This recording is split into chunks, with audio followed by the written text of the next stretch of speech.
what separates your brand from the rest of the industry? And being a smaller brand, how are you competing with the bigger companies? Okay, so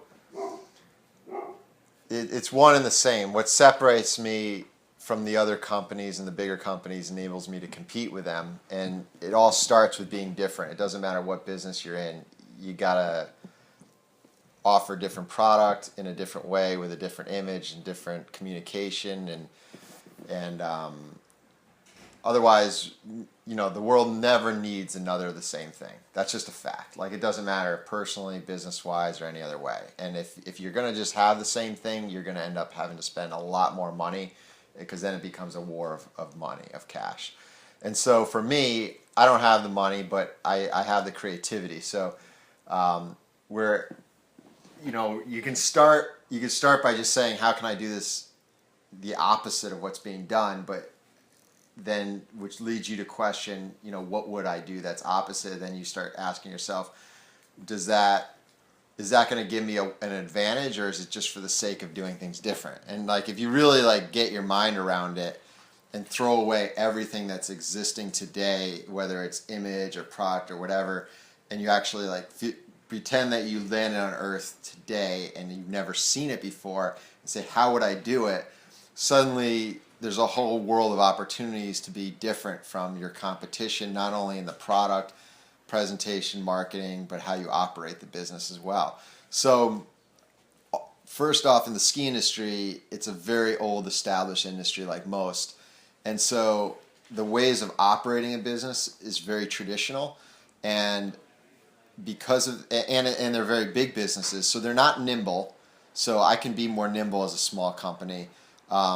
And they're very traditional in terms of they're set in their ways. There's these big gears, think of a giant, huge, boat going through the water. It's not going to be able to spin around and do a 180 like a jet ski, right? So I'm like a jet ski. I can just turn, change direction as we go, and figure out what's needed today from the consumer that maybe they can't react to as quickly. So in skiing, in most industries, you're working on 2 to 3 year lead times when you create a product. So a company this winter will design a ski. Next winter they'll show it to a retailer. The next winter a consumer gets it. In my case, I can do all of that in the same month, essentially, or a couple months. And so that's one advantage. I'm bringing a more modern product to market faster. The other advantage is I don't need to sell as much product, so I don't need to be in every store in the universe. Once you're big, you need to be in every location in order to sustain the volume to keep your gas. It's like,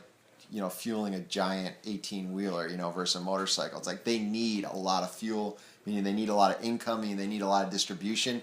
But to get that distribution, you need to sell product at a lower price to a middleman. Yeah. And because I'm not doing that, I can basically have the same price retail product and give them a great product and sell less of them. Like normally if you sell less, the cost goes up, and my cost does go up, but I'm selling direct, so I have room for it to go up. I have room to make a better product, so I can make the same profit selling a lot less skis, but I'm going direct. So instead of needing to sell 30,000 pair of skis a year, I'm going to only sell 3,000. That would be a goal of mine down the road.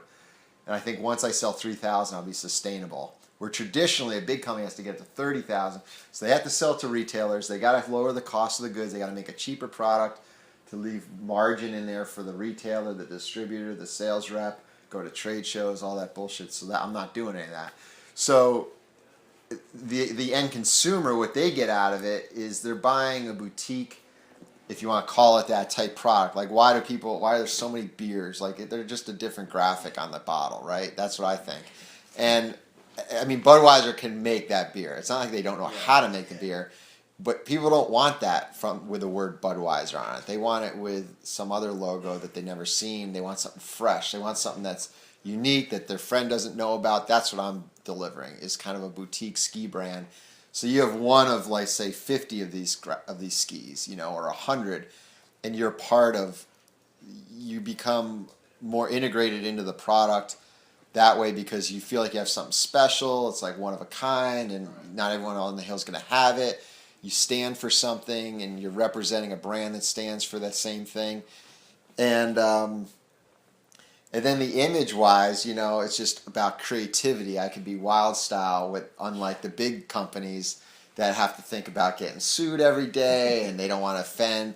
They're selling all these retailers, so they can't go crazy or they'll offend them. You know what I mean? Like, it has to be on a wall and it has to appeal to, you know, hundreds of thousands of people in 100 countries. You know, you got it's going to be a black ski with a logo. I mean, that's what they sell. So that, you know what I mean? You can't put out there something wild and then expect to sell the same quantity. I don't have to sell that many because I just what I just went through with you. And then I personalize. Really, I don't know what the right term is, but associating a person or a personality with the brand, like a real person, like that's me.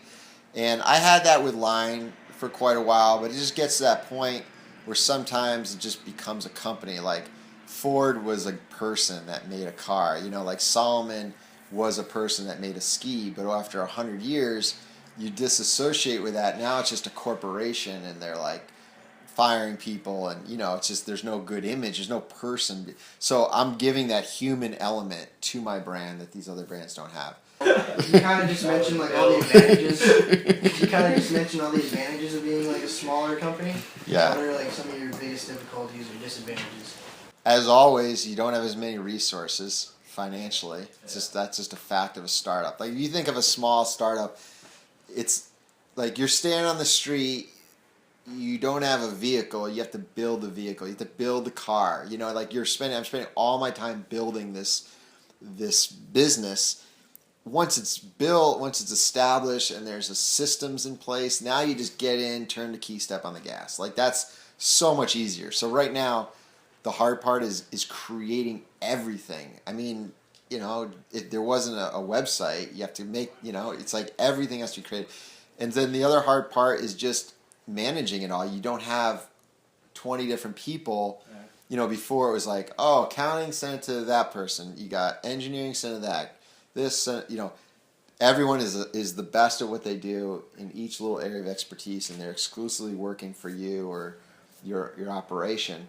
Here, I've got myself, and I outsource to, you know, a graphic designer. I'll outsource work to, or I don't box stuff up. There's a warehouse. I mean, you'll see me putting videos of like boxing stuff up, but like if I spent all day shipping stuff, I wouldn't have a company. So you gotta outsource as much as possible. Like anyone that can do it better than you, you outsource it to them, and they'll do it cheaper. You think you're paying them, but they're still doing it cheaper than if it was your time or some dude you hired's time. So that's how I solve that challenge somewhat. Yeah, they manufacture. There's other company that does all the warehousing. They ship it. There's a guy in Seattle does my graphics. A web programmer in Massachusetts does programming. A person in Quebec does engineering. So like I have people. There's an accountant here, somewhere in Burlington. So like when I need them, you know what I mean. Like as I need them, I can't bring 10. I mean, this isn't my office. This is those three graphic designers. I give them a few $100 and I get a desk in here. You know what I mean. I mean, this is reality, man. Like, you can't start a business, and you're in a hole when you start a business. You got to climb your way out, you know. Okay. I had a question. You said that you want to reach like 3,000 sustainable. What are you going to do after that? Stay at that number? Or No, I'll keep growing it, but it might get to a point where it's not worth it. If you have to suddenly you need like 4 employees to maintain it, and you got that headache, it's like you got to think. It's hard to imagine saying no, and maybe I won't, but you'd rather sell, you know, Wu-Tang selling one album for probably $10 million instead of selling 10 million albums for, you know, or $1 million for $10, or, you know, like there is a point where like if you own a chain of 20 pizza shops, you got 20 times the headache. You're probably not making 20 times the money than just having like Big Daddy's here and having one place, 2 people working there and keeping it simple. So I can't guarantee anything. I mean, maybe we'll sell it to Walmart someday. But but right now, I want to figure out what the most sustainable, efficient size is. You know, where I'm going to make the most money, have the most fun, with the least headache. Really. Still producing a quality product. Yeah, without sacrificing everything. Right. You guys have anything you want to say? Pretty Pretty much answering 10 questions at once. So Yeah, I told you that's good to record, man. What do you think the strongest parts of the business are for you? Like, where are your strong points? My credibility, which I could also ruin my credibility if something gets screwed up, But that's what I have is my history, and that's what I'm like leveraging the most right now. And the following from that credibility that I have, that's the best thing I've got. Like to start a ski company or any company. I mean, I was thinking maybe I should do some other thing. I got lots of ideas, but you're starting from such ground zero, So. Do you think you're gonna take like the J Skis brand and produce any other, kind of good like outerwear? I don't know. I mean, maybe like that's actually a pretty big headache, the outerwear. But I mean, I don't say no to anything. Right. I definitely would keep it ski focused because you're and not just because I snowboard too, but your strength comes down to what you don't do as much as what you do. Like by Burton not making skis, it completely separates them from so many other companies that make snowboards, and that's true of this as well. But like I'm starting this other thing. It's more of a service where like I'll build skis and snowboards with like your graphic, but not under my brand because it's going to be snowboards too, and it's not. I don't want to do a collab with Wu-Tang and then make a ski for like Joe Smith down the road, a picture with his kids, and like put on the same website. So that's again branding, brand positioning. So this, I'll do other things, but I might do under a different name. I kind of just came up with this question, but so like you're producing in like such limited quantities. Have you had a problem yet with like people like they see a graphic like I don't know one of your skis and they want to get that but there's none left? Have you had any I mean that's a great problem to have though because it just drives demand, and the worst is when you have too much left. I mean you see like these shops with stuff on sale. It's like 50% off. It's like who's going to ever pay full retail for something that they know a month later is going to be discounted? And that's the problem with the traditional distribution model. You have to buy things so far in advance that by the time you're ready to sell it, you don't have the right size, the right model. So I try to keep it leaner and more real time. Like if I get 100 people are ordering something, I'll build an extra maybe 100 or 150 of whatever the next thing is. But I don't want to have to build an entire year's worth and then be stuck, then be closing it out. Next year, your first email to me in the fall is going to be like, when are you guys having a sale? And it's like, you're screwed. So limiting supply is one of the biggest sales and marketing tools you can utilize that doesn't technically cost you something like traditional marketing or sales. Like that's a lot of like smaller companies, you see like streetwear brands and stuff like that doing the same thing, like just like low supply, a little bit of a higher. You have to, because the opposite will put you out of business. Right. If you have like a warehouse full of 100 skis and they cost you $250, it's tens of thousands of dollars that you're losing basically because you can't do anything with it. It's like writing a check or putting a pile of cash there and you can't do anything with it. It's in the form of wood and epoxy.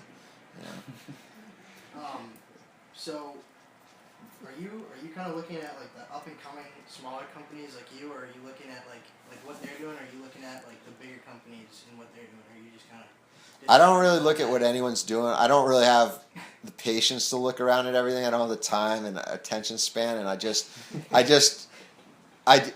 don't really care because I'm on my own wavelength. And if I start trying to analyze everything they're doing, I'm going to, before you know it, be trying to copy what they're doing, and I don't have any interest. It's not going to get me anywhere. It's kind of always been that way. I try to look at other skis and I go to demos and I try to ride other skis and I honestly forget what it felt like. So it's you gotta just focus in. It's like you're better off daydreaming, than looking at someone's website. Like you just start daydreaming about shit. Oh, maybe I should do that. It's like you gotta base things on what just makes functional sense. Like, man, I wish I could get more people's email. Okay. how could I get more people's email? Oh, people love stickers. Okay, I'm gonna give away stickers. You know, they have to give me their email and their address. I can send it to them. You know, just that's what works. Yeah. I think that pretty much covered everything that we came up with, but It's like definitely as a smaller company, if you don't have the money to spend like companies like Roswell and like Solomon can like market the crap out of their park skis and Yeah. like, But they don't really get that far Yeah. because they don't have the authenticity. exactly. Too. That's what it is. It's amazing to see like small brands like J Skis, O3P like that just like compete with like Roswell. And the thing is, we're not competing head to head because we're not trying to be in the It's a same different shops. market, We're not. If we were trying to sell the same quantity, we can't. Right. And you really, that's the first thing to accept is like you're not them, so don't try acting like them. Right. You know. Yeah. If I look at them in a magazine, you're like, you ever look at what other people do? Like, you can see what they're doing, but if you try doing it, you're gonna go out of business because I'm gonna spend hundreds of thousands of dollars on print ads. It's gonna get me nothing. Yeah. Now I just did what they did, but I don't have the distribution to sell that much. So Yeah. At the same time, I don't follow Roswell and Solomon on Instagram. I follow J Skis Yeah, on exactly. Instagram. right on. You follow it, like I don't know. It's definitely cool. You guys get it. no, I feel like you have to have those like skiers that like are doing stuff like online. Like I think who do you have, Garage or Dadal, Yeah. whatever. Yeah, like and like people that are